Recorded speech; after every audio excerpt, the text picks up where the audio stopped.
Willkommen bei den Simplified Komplizen. Kennen Sie das? Sie sind zum Haus aus, Sie haben einen Termin, Sie müssen arbeiten. Der Schlüssel ist nicht da. Das Kind geht los, vielleicht verpasst man noch den Bus oder kommt spät zum Termin. Schon eine grosse Hektik am Morgen früh, obwohl es nicht nötig wäre. Ich habe es sogar mal geschafft, dass mein Schlüssel überhaupt nicht mehr in der Wege war und alle schon ausser Haus waren. Und dann musste ich tatsächlich über den Balkon zum Nachbarn steigen. Der hatte dann auch ein bisschen das Nervenflattern gehabt, als er mir dabei zugeschaut hat. Aus meiner Sicht war es nicht so gefährlich.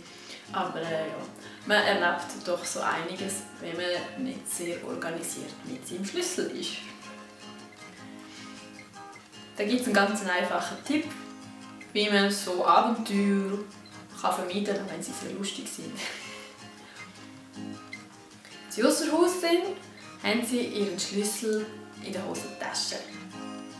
Und wie man ein Kleid, jetzt auch Platz.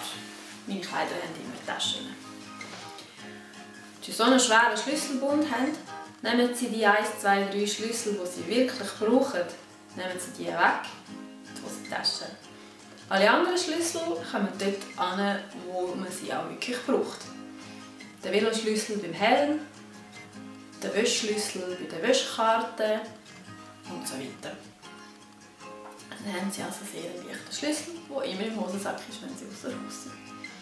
Wenn sie heimkommen, haben sie neben der Wohnungs- oder Haustür einen Haken montiert. Oder wenn sie sofort aktiv werden, es reicht auch ein Nagel, ganz normaler Nagel. Wenn sie zum Werkzeugkasten gehen, Nagel, Hammer, haben sie 5 Sekunden gemacht. Wenn sie heimkommen, hängen sie den Schlüssel immer an den Haken.